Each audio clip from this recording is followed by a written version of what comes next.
یہاں حالیہ دنوں میں عملے کی کمی تھی، اس لیے مجھے عارضی طور پر یہاں بھیج دیا گیا۔ تنویر نے الیسا کی طرف دیکھتے ہوئے کہا، میں پہلے جا رہا ہوں، بعد میں تمہارے چیک اپ کے لیے آؤں گا۔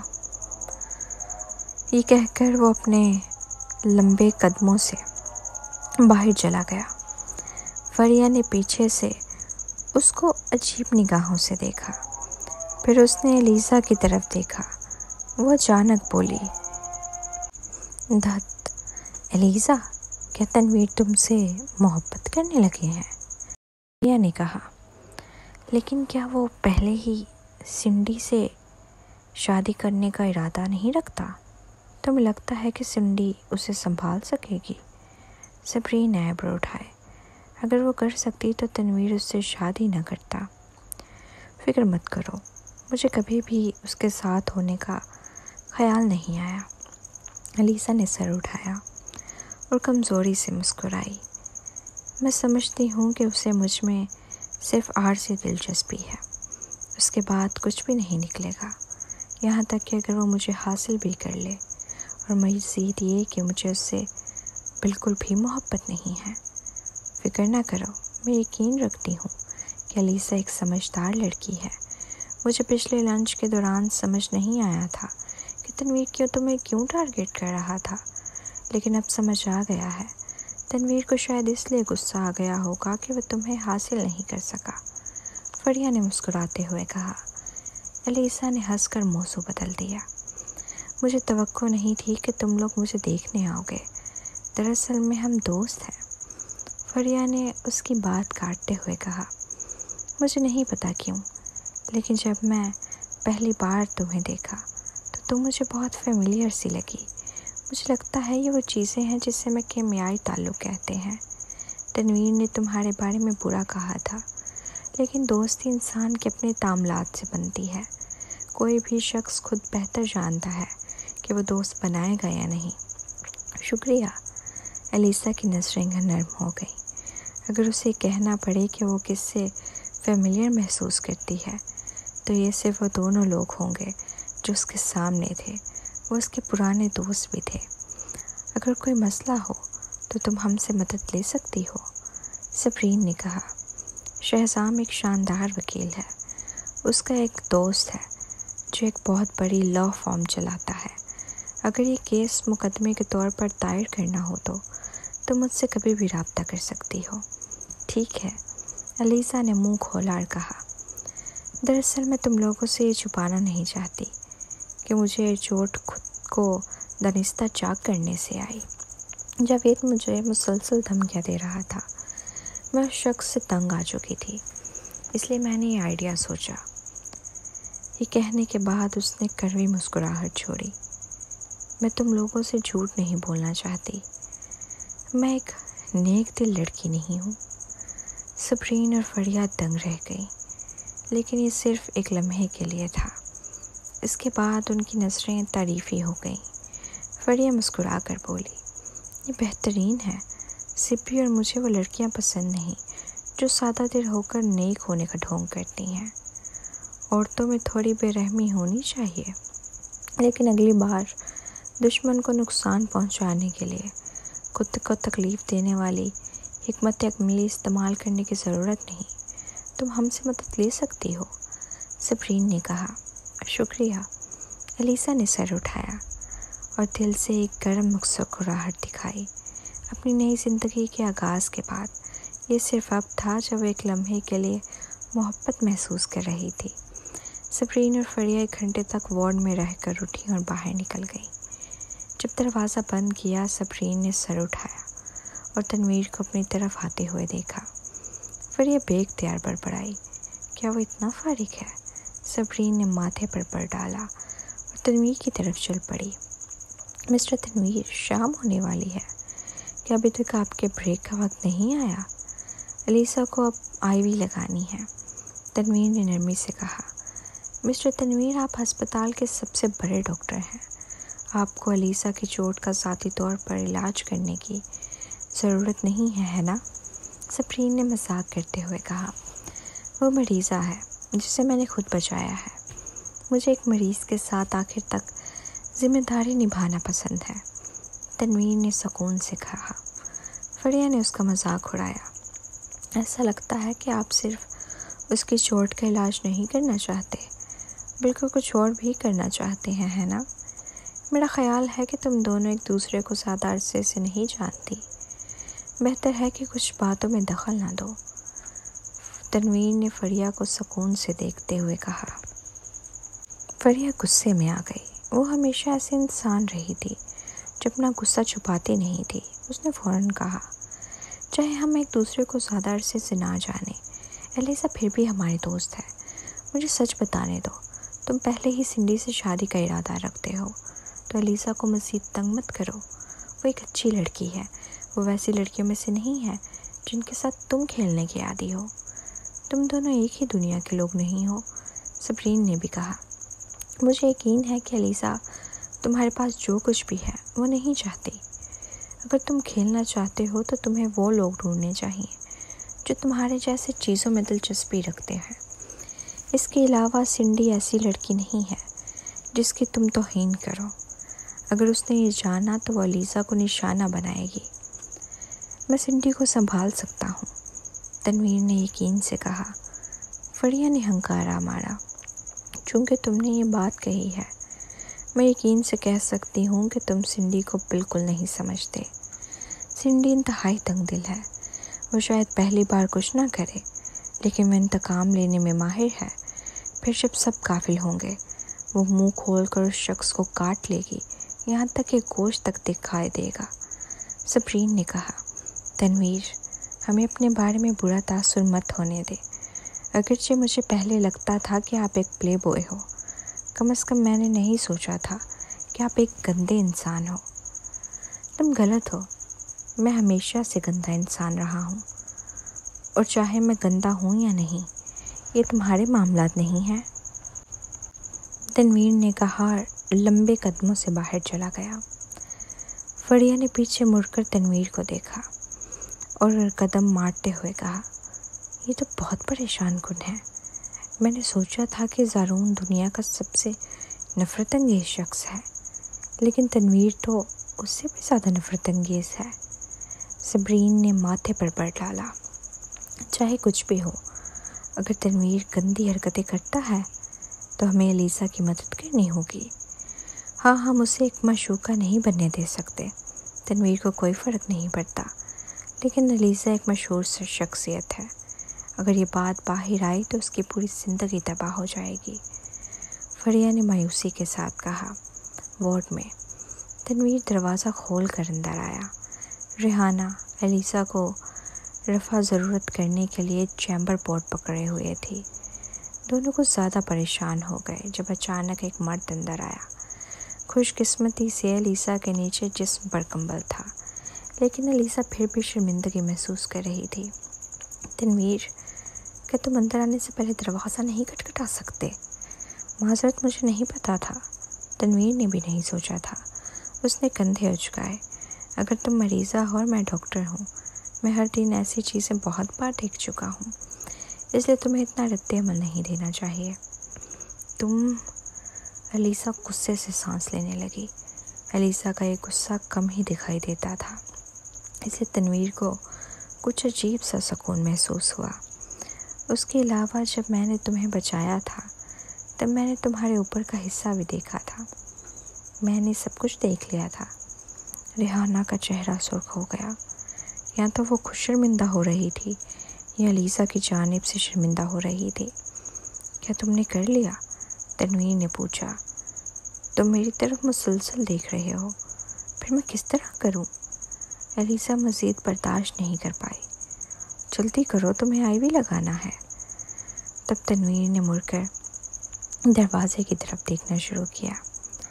جب ریحانہ نے سب کچھ مکمل کر لیا، ایلیسا بیڈ پر لیٹ گئی۔ یہ پہلا موقع تھا جب وہ اتنی بے بسی محسوس کر رہی تھی۔ تنویر نے آئی وی لگایا اور ایلیسا کا ہاتھ تھام لیا۔ اس کی آواز نرم اور کھنچی ہوئی تھی۔ تھوڑا آرام کرو۔ وہ آواز ایلیسا کو یاد آیا کئی سال پہلے، جب انہوں نے پہلی بار نکاح کے بعد جنسی تعلق قائم کیا تھا۔ تنویر نے یہی الفاظ اس کے کان میں کہے تھے، تاہم جیسے جیسے وہ بڑے ہوئے اس کی آواز مزید کھنچ کر دلکش ہو گئی تھی۔ اگرچہ علیزہ نے اس کو جتنا ہو سکے نظر انداز کرنے کی کوشش کی، پھر اس کے کان تھوڑے سے سرخ ہو گئے۔ تم کیا سوچ رہی ہو؟ تنویر نے اچانک علیزہ کو دیکھا۔ اس کی آنکھوں میں مسکراہٹ کی جھلک تھی۔ کیا سوچ سکتی ہوں؟ میں تو بس یہی چاہتی ہوں کہ یہ کام جلدی ہو جائے۔ علیزہ نے مہری سے سر موڑ لیا۔ یہ کام جلدی نہیں ہو سکتا، تنویر نے کہا۔ ریحانہ کا پورا چہرہ سرخ ہو گیا تھا کیونکہ وہ سائڈ پر کھڑی تھی۔ وہ خالص سوچنے کی کوشش کر رہی تھی، لیکن ان دونوں کے جنسی الفاظ نے اسے پاکیزہ خیالات سے باز رکھا۔ آخرکار علیزہ مزید برداشت نہیں کر سکی۔ کیا تمہارے ہسپتال میں نرسوں کی کمی ہے؟ تم جیسے ڈاکٹر کو یہ معمولی کام کرنے کی کیا ضرورت ہے، جیسے انجیکشن لگانا؟ نرسوں کی مہارت میری جیسی نہیں ہے۔ مجھے ڈر ہے کہ وہ تمہیں چوٹ لگا دیں گی۔ تنویر کے خوبصورت لب ایک دلکش مسکراہٹ میں تبدیل ہو گئے۔ وہ مکمل طور پر دلکش تھا، لیکن علیزہ نے اس پر کوئی اثر نہیں لیا۔ کوئی بات نہیں، مجھے درد کا خوف نہیں ہے، لیکن میرا دل تمہارے لیے دکھے گا، تنویر نے مسکرا کر کہا۔ علیزہ نے ہنکارا مارا۔ وہ اس پر عادی ہو چکی تھی۔ جب وہ مرد کسی عورت کے ساتھ کھیلنا چاہتا تھا تو ہر طرح کے رومانوی الفاظ کہہ دیتا، لیکن جب اس کا دل بھر جاتا تو اس کا رویہ اتنی تیزی سے بدلتا جیسے کسی اور کا ہوتا۔ یہ بالکل ویسا ہی تھا جیسے وہ ماضی میں محسوس کر چکی تھی جب وہ ابھی پڑھائی کر رہی تھی۔ تنویر لگارے خوبصورت اور نرم تھا، اگرچہ اس نے اپنا دل سختی سے بند کر لیا تھا، پھر بھی وہ اس کے لیے گر گئی تھی، اور وہ آج بھی بخوبی یاد رکھتی تھی جب اس کا رویہ بدلنے کے بعد اس کا بے رحم چہرہ تھا۔ تنویر لگاری، تم نے یہ الفاظ کتنی عورتوں سے کہے ہیں؟ کہ تم نے یہ الفاظ رانیہ سے بھی کہے تھے؟ وہ اچانک پوچھ بیٹھی۔ تنویر کی آنکھوں میں مسکراہٹ تھوڑی رکی۔ اس نے سر جھکایا اور علیزہ نے مزید کہا، میں نے سنا ہے کہ پولیس نے بیان دیا تھا کہ رانیہ اس وقت بے قصور تھی، اسے کسی نے پھنسایا تھا۔ لگتا ہے کہ وہ شخص جو اس کے خلاف عدالت میں تھا وہ تمہارا بہترین وکیل تھا۔ تم نے ایک بے گناہ انسان کو جیل بھیجا۔ تمہیں اب اس بارے میں کیا محسوس ہوتا ہے؟ تنویر کے چہرے کی لکیریں ایک ایک کر کے تن گئیں۔ طویل خاموشی کے بعد اس نے ہچکچاتے ہوئے کہا، میں اس کا قرضدار ہوں۔ قرضدار؟ علیزہ نے طنز ہنسی کے ساتھ کہا، بدقسمتی سے رانیہ کے والدین مر چکے ہیں، وہ بھی مر چکی ہے۔ تم صرف یہ کہہ کر کہ تم اس کے قرضدار ہو، کچھ بھی نہیں بدلا جا سکتا۔ علیزہ، اس موضوع پر بات مت کرو، تنویر نے کہا۔ میں تمہیں انجیکشن لگا رہا ہوں۔ اگر تم میری حالت خراب کرو گی تو مجھے ڈر ہے کہ میں تمہیں چوٹ لگا سکتا ہوں۔ اس کی آنکھوں میں رات کی تاریکی کی طرح گہرائی تھی، لیکن اس کی آواز نرم تھی۔ درد ہو؟ علیزہ نے پرسکون انداز میں کہا، اگر میرا جسم زیادہ درد میں ہوگا تو تمہیں دیکھنا اتنا بے چین نہیں کرے گا۔ تنویر نے سر جھکایا۔ آخرکار اس نے اس کے ہاتھ میں سوئی ڈال دی۔ اس کی مہارت بہترین تھی۔ علیزہ کو کوئی درد محسوس نہیں ہوا، بس ایسا محسوس ہوا جیسے کسی چیونٹی نے کاٹ لیا ہو۔ بعد میں کسی کو کھانا بھیجنے کے لیے کہوں گا۔ جب IV کا سلسلہ مکمل ہو جائے تو بیل بجا دینا، میں آ کر اسے بدل دوں گا، تنویر نے کہا اور وہاں سے چلا گیا۔ ریحانہ قریب آئی اور کہا، اگر تنویر شادی کے لیے تیار نہ ہوتا تو شاید میں اس کی آواز سے بہک جاتی۔ مجھے نہیں معلوم کہ یہ کہنا بہتر ہے کہ وہ گندا انسان ہے یا ایک محبت کرنے والا شخص۔ محبت کرنے والے انسان کے لفظ کو گندا مت کرو، علیزہ نے کہا۔ تنویر واپس اپنے دفتر میں آیا۔ اس نے ایک سگریٹ جلایا اور اس کی گہری آنکھیں کھڑکی سے باہر بڑھتے ہوئے اندھیروں کو دیکھ رہی تھیں۔ اسے معلوم تھا کہ رانیہ کا نام وہ نشان ہے جو اپنی زندگی بھر نہیں مٹا سکے گا۔